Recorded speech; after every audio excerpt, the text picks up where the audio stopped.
Olá a todos! Nesse vídeo nós vamos usar o R, que é uma linguagem de programação muito utilizada em análise de dados e em estatística, para resolver um problema de física nuclear. Nós vamos calcular a massa de átomos utilizando o modelo nuclear da gota líquida e vamos comparar com os resultados experimentais medidos de vários átomos e ver a incrível concordância desse modelo que nos dá uma fórmula para calcular a massa de átomos. Então vamos rapidamente apresentar o resultado desse modelo que foi desenvolvido numa videoaula. Nós temos que a massa de um determinado átomo que tem Z número atômico e A é o número de massa, ele é a soma das massas dos seus constituintes, mais esse termo que é negativo, o termo do volume, o termo de área, o termo de Coulomb, o termo de assimetria e o termo de emparelhamento. Essa é a fórmula da massa semi-empírica, desenvolvida originalmente por Weizsäcker em 1935, e esses parâmetros A1, A2, A3, A4 e A5 são parâmetros de ajuste em unidades de massa atômica. E nós também podemos desenvolver o modelo para calcular não a massa, mas, além da massa, as energias de ligação e as energias de ligação por nucleon. E é o que nós vamos fazer nesse código. Então vejamos, vamos utilizar o RStudio. O que é o RStudio? É um ambiente de desenvolvimento integrado específico para a linguagem R. Também pode ser utilizado para outras linguagens, como o Python, mas especificamente ele é utilizado para o R. Nós temos aqui o console, onde fazemos a análise, onde vamos executar os comandos, mas eu quero criar um script. Eu quero criar um código que vamos executar algumas funções que vamos usar para encontrar a massa de diferentes átomos. Então vejamos, vamos dar um nome a esse código, modelo nuclear da gota líquida. Vou gravar e já atribuir um nome a esse arquivo, a esse script. Podemos usar aqui, vou gravar no desktop, código gota líquida. E vamos criar então a função da massa, tal qual está naquele slide. Eu tenho aqui que levar em conta todos esses termos. No slide anterior, nós vemos que eu posso construir a massa, a fórmula, como a soma de 6 termos, do F0 até o F5. Eu vou fazer o mesmo. Vai ser uma function, de que parâmetros? De Z e de A. E vai ser F0, também é uma função de Z e de A, somado ao F1, ao F2,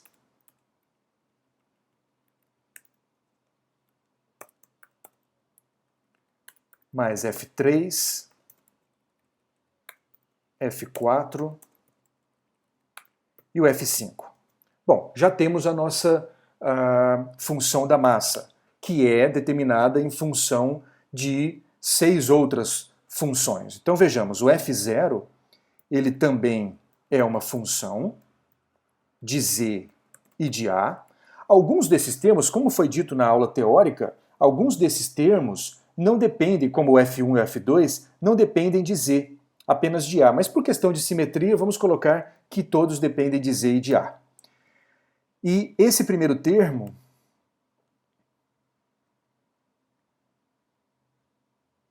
eu acho que esse slide aqui apresenta todos eles.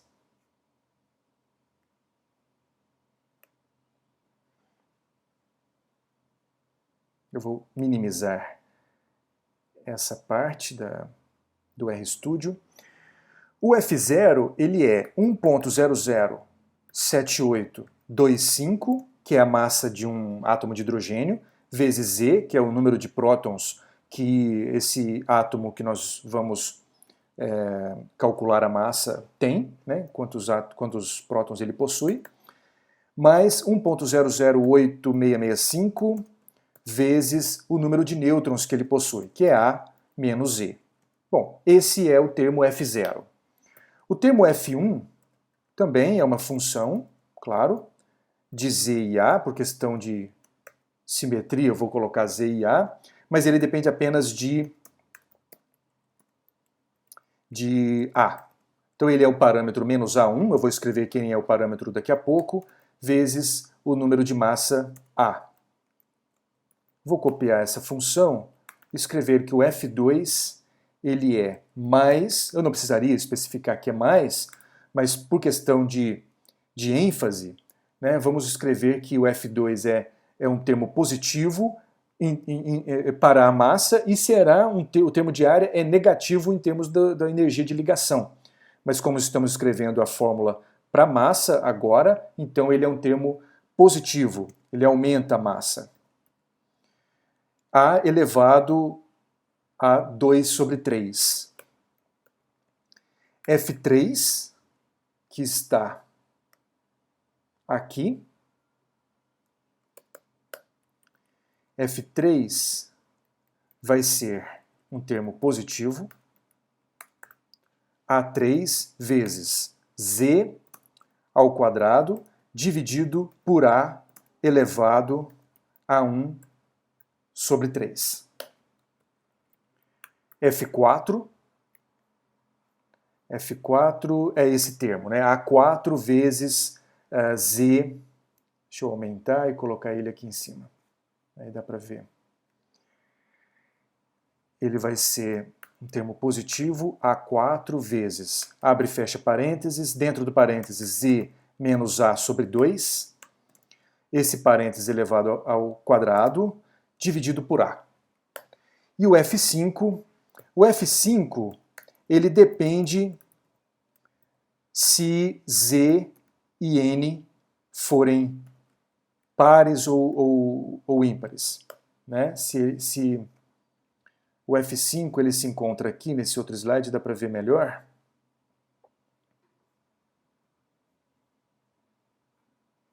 Você vê que o F5 ele vai ser negativo ou positivo ou zero, e FA é essa função que é A5 vezes a raiz, quer dizer, dividido pela raiz quadrada de A, né?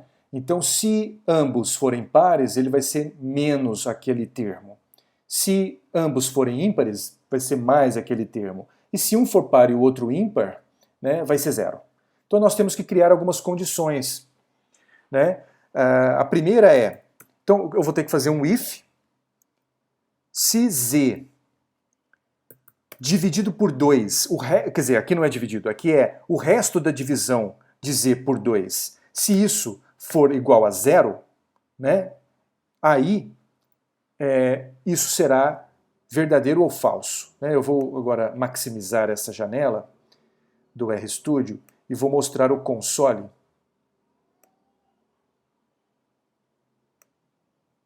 Opa. Vou clicar aqui, vai mais fácil. Veja, se eu tenho um número 6 e faço esse comando dividido por, quer dizer, o resto da divisão por 2 é zero, não tem resto. Ele é divisível por 2. Agora, o 5, ele tem um resto 1, né? E aí, o inteiro, né?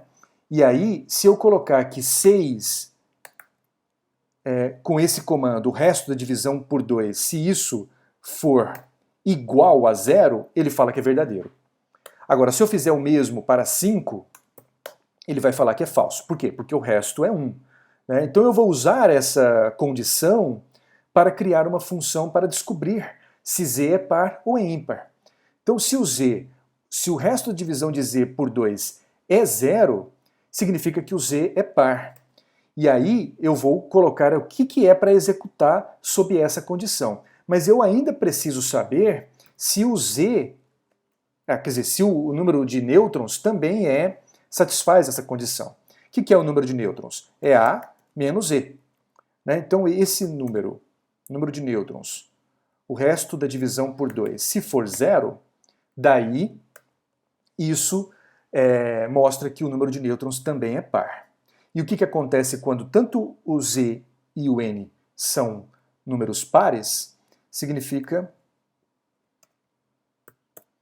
que o valor de F5 vai ser menos A5 vezes, ou dividido, né, facilitar, SQRT de A, né, dividido pela raiz quadrada de A, ou vezes A elevado a menos meio. Muito bem, então isso acontece quando, deixa eu diminuir aqui, isso acontece quando, aqui é um comentário, tanto Z é par, quanto N também é par. E quando não for, quando o número de nêutrons não for par, daí eu quero que F5 seja zero. Ou seja, isso irá acontecer quando Z é par, mas N é ímpar. Muito bem, então para quando Z é par, ele fecha nessa condição. E aí eu vou colocar agora um else, ou seja, para quando Z for ímpar.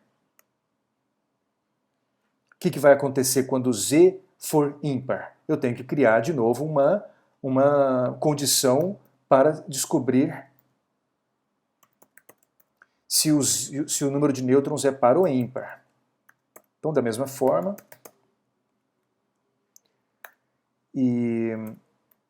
então agora o Z é ímpar, e se o número de nêutrons é par, o que vai acontecer? O valor de F5 tem que ser zero.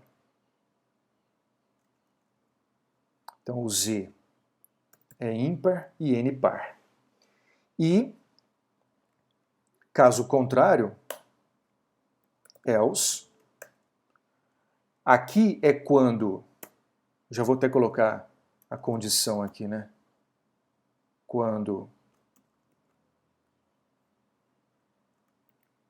que eu vou ter que ajustar depois. O Z é ímpar e o N também é ímpar.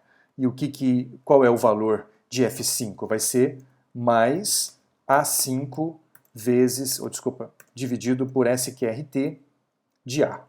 Tá? Então vamos diminuir aqui o número de espaços, pronto. Então eu tenho todas as condições aqui. Se o Z é par, aí eu vou fazer outra condição. O N é par, se for, ele assume esse valor. Se o N não for par, se ele for ímpar, então o valor é zero. E se o N é ímpar, aí eu vou fazer a condição. O Z é ímpar, desculpa, o Z é ímpar, aí o N é par, então é zero o valor. Né? E se o Z é ímpar e o N também é ímpar, daí o valor de F5 vai ser esse daqui. Bom, então parece que nós temos tudo, podemos executar esse código e podemos fazer alguns testes. Do tipo, esse F5, quando o Z é ímpar e o N também é ímpar, ou seja, eu posso colocar de 10, né? O A é 10, porque aí tanto o número de prótons quanto o número de nêutrons vai ser 5, ímpar. Eu tenho um número que é positivo. Não importa muito o valor, né? Mas é positivo. Agora, se eu colocar que o número de prótons é positivo e o número de nêutrons também vai ser positivo, né? Porque está com 4 nêutrons, ele dá o mesmo valor, né? Porque depende apenas do A, da raiz quadrada de A, né? No denominador, vezes um certo parâmetro que a gente vai ter que especificar. E aí você vê que dá um número negativo, né? Então está correto, tanto o Z quanto o N par. E quando um é par e o outro é ímpar, por exemplo, aqui, um é par e o outro ímpar, vai dar zero. Ou o N é par e o número de prótons Z é ímpar, dessa forma, então ele também dá zero. Está coerente.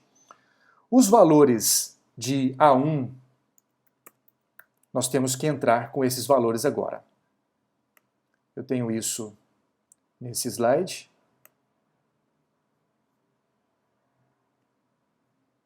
Está aqui.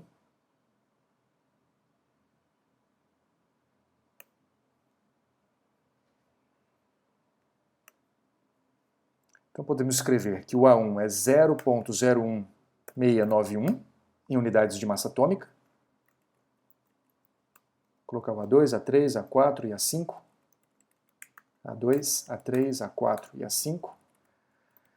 O A2 é 01911. Aqui eu tenho 3 zeros depois da vírgula, 763. Aqui vai ser 0.10175 e aqui 0.012. Parece tudo certo, né? Então agora eu posso executar o código novamente, vou maximizar essa tela e nós podemos obter a massa de um determinado Z e de um determinado A. Veja que o RStudio ele já mostra, né, que... Deixa eu diminuir um pouco essa janela. Ele já mostra que a minha função M, que acabamos de criar, ela tem duas entradas, né? Eu preciso especificar quem é o Z e quem é o A. Então vamos pensar no átomo de urânio, que tem o Z igual a 92, e o isótopo 238. Ele te dá a massa do urânio como sendo 238,0473. Antes de comparar, vamos rapidamente criar outras funções, que é a energia de ligação. A energia de ligação está fácil de ser calculada. A energia de ligação ela é definida como sendo a diferença da massa dos constituintes com relação à massa do núcleo, que é MZA. Então o F0 é a massa dos constituintes. Eu posso então criar a energia de ligação, um ΔE, como sendo a função de Z e de A, e como vai ser F0, né, de Z e A, menos a massa de Z e A. Simples assim. Essa diferença vai dar o valor. Só que eu tenho isso aqui em termos de massa. E eu tenho que multiplicar isso por C ao quadrado, se eu quiser, em termos de energia em unidades naturais, né? Mas aí eu também teria que usar, porque aquilo lá está em unidades de massa atômica. A conversão para unidades de massa atômica para a energia em MeV é multiplicar isso por 931,5, né, MeV por C quadrado. Né, e aí isso faz a correção e a resposta vai ser algo em MeV. Tá? Então aqui é um comentário, que não vai ser executado, claro, essa parte. Então você já tem uma forma para o ΔE. E também podemos calcular, vou copiar isso, o valor da energia de ligação por nucleon, né, né, sobre A. E isso vai ser essa quantidade dividido por A. Simples assim. Né? Então eu posso executar, e nós sabemos, essa quantidade ΔE por A é próximo de 8 MeV. Né? E é o que nós vamos verificar agora. Eu tenho que executar o código porque acabamos de modificá-lo. Então você de novo executa para poder encontrar as funções que desejamos. De novo, a massa tem esse valor. Se eu usar a função de energia de ligação, eu vejo que o valor é de 1804. Vamos depois verificar se isso bate. Mas uma forma de verificar é calcular a energia de ligação média por nucleon. E você vê que ela dá 7,6 MeV. E é o que se espera para um átomo que está com um valor de A muito grande, né, 238. É da ordem de 7,6. Né? Ele é próximo de 8 MeV, mas ele vai decaindo para núcleos mais pesados. Então você já tem todas as funções que nós desejamos e agora vamos usar para calcular a massa de diferentes núcleos, diferentes átomos. Aqui está no Wikipedia, você vê a massa do urânio, do isótopo 238 do urânio. Ele tem esse valor, então nós podemos criar aqui uma massa no console, a massa do urânio 238, que vai ter esse valor. E aí você compara com a massa que nós calculamos, né? 92,238. Veja que o valor medido em unidades de massa atômica é 238,0507, a gente encontra 0,473. Uma concordância muito grande. Se você fizer isso dividido pela massa correta, pela massa medida, você vê que é 0,999998. Né? Se você faz isso, então, 1 menos essa quantidade, vezes 100, você vê que o erro é de 0,0014, né, por cento. É muito pequeno o erro. Né? É incrível como essa fórmula empírica, semi-empírica, de fato consegue calcular a massa. Vejamos o urânio 235. O urânio 235 tem uma massa de 235,04, vamos escrevê-la.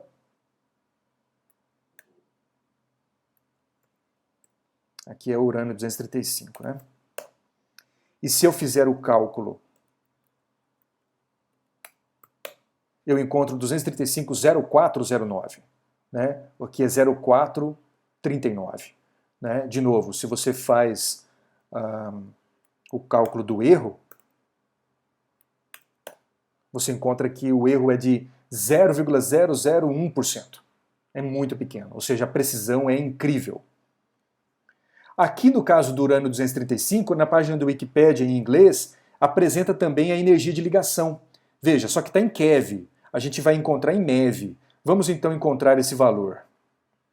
Ver se a gente encontra esse valor, né? Isso do 235. Então vai ser o ΔE dá 1786. Olha o valor. Aqui está em keV, então vai ser 1783,8, né? MeV, a energia de ligação. Ou seja, também está em uma parte em 1000 o erro. Né? Muito pequeno o erro. Outro, carbono 14. Carbono 14 tem essa massa.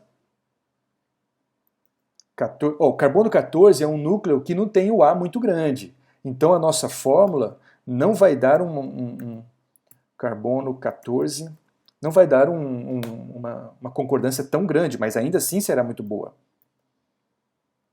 O carbono ele tem 6 prótons, né? E o número de massa é 14. Veja, 14,00599, 006 então, né? E aqui 003.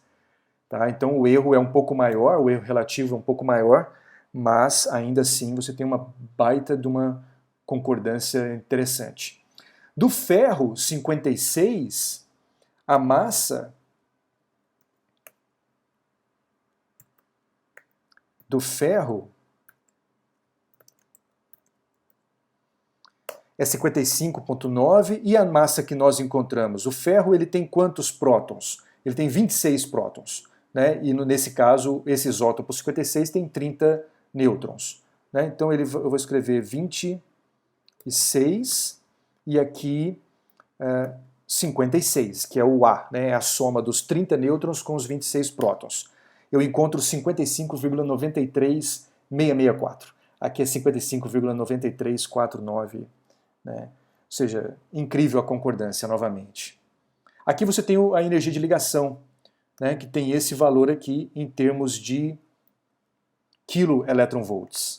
Né? Essa é a energia de ligação do ferro. Opa.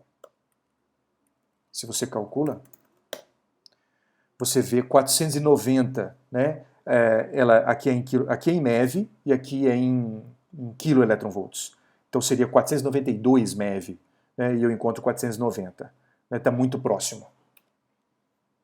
Vamos ver mais alguns. Aqui você tem o níquel, né? O níquel em geral, aqui é só para mostrar a abundância relativa do níquel. Você tem o níquel 58, ele é 68%, o níquel 60, né, que é 26%, tem outros, né, que tem apenas traços e tal. Então vamos lá, o níquel 60, nós encontramos, desculpa, cliquei errado.